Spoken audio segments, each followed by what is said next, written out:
Sometimes the biggest questions in philosophy aren't found in some dense, dusty book. Nope, they're battled out in these incredible stories. And today, we're diving headfirst into one of the best, a parable that takes a real-life miracle and turns it into this epic, cosmic drama, all for the soul of existence itself.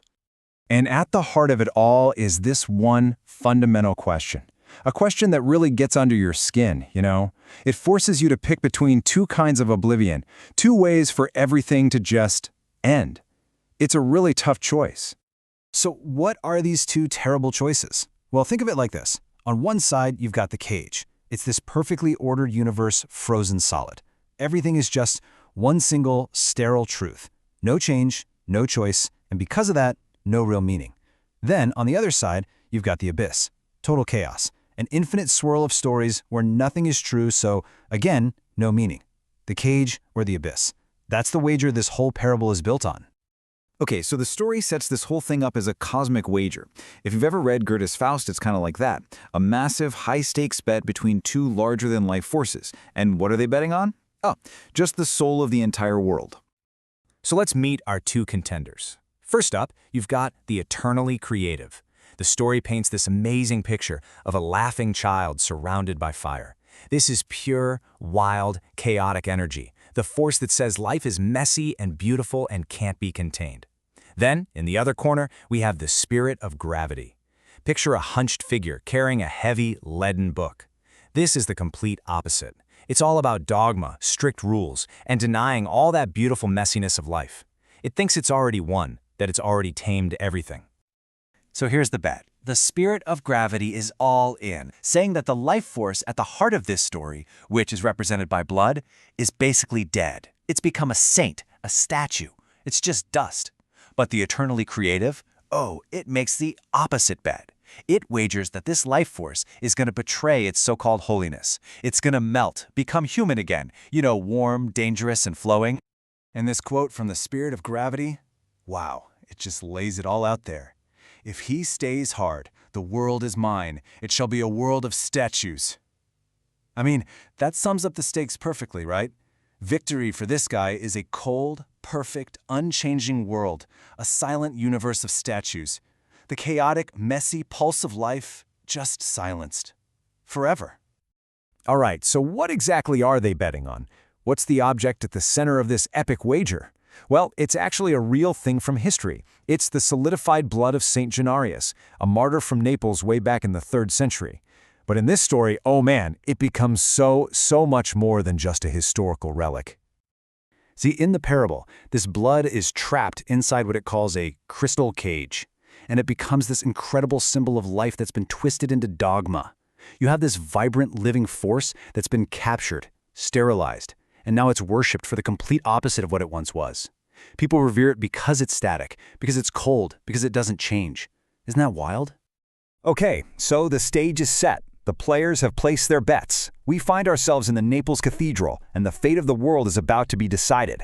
But here's the kicker. It's not going to be some divine, heavenly intervention. Nope, this is going to come down to the raw, untamed power of the earth itself. Imagine the scene. A huge crowd, totally silent, just waiting.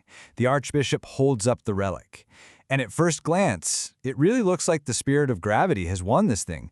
Inside the glass, the blood is just a black, hard lump. It looks like a permanent monument to the power of order to just freeze life in its tracks. But then, the twist. And it's a great one. The thing that sets everything in motion, it isn't a prayer. It isn't a hymn. It's a tremor. A single ray of sunlight hits the glass at the exact same moment that a rumble is felt from Mount Vesuvius, which the story calls the blood's brother in fire. It's like a call from the wild, primal world reminding us that this life force belongs to the earth, not some sterile, heavenly order. And this isn't some gentle, graceful melting. No way. The story says the blood transforms with a sudden, violent urge. It's frothing, it's bubbling like it's fighting its way back to life. And that's when the eternally creative just shouts in triumph, "Look, the truth melts, the dogma sweats."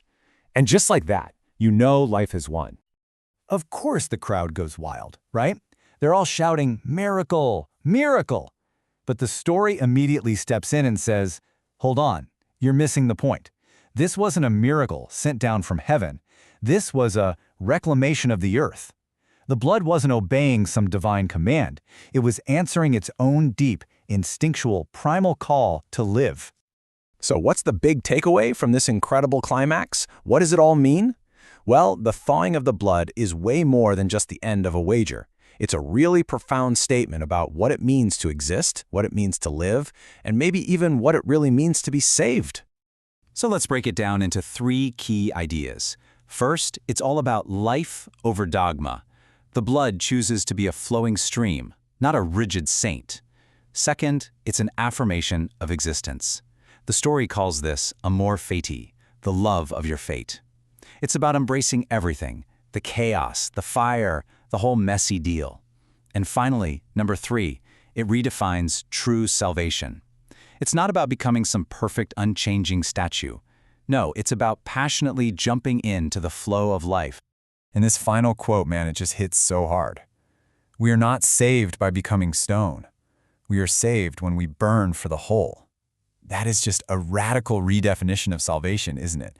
It's not about being perfect and still. It's about burning brightly, being part of everything and flowing with all of existence.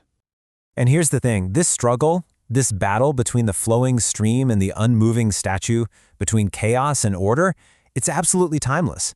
It's not just in old parables. You can see it playing out all over the place, even in our own modern myths. Think about it.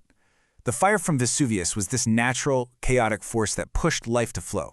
Now, what about the spirit of gravity, the guy who wants a world of statues? Well, you can see a modern version of him in someone like the comic book villain Darkseid. His whole goal is the anti-life equation, which is just a fancy way of saying the complete elimination of free will. And his apocalyptian forge, it's not a volcano, it's an industrial machine made to stamp out individuality, to enforce the statue. It's literally the exact same struggle, just told with a different coat of pay. And that really brings this whole thing home to a final, really provocative thought. Because this cosmic wager, it's not just some old story about saints and demons, right? It's a question for every single one of us. So I'll leave you with this. When you look at your own life, what are the forces pushing you to become stone? The routines, the fears, the dogmas? And what are the forces that compel you to flow? The passions, the curiosities, the things you love?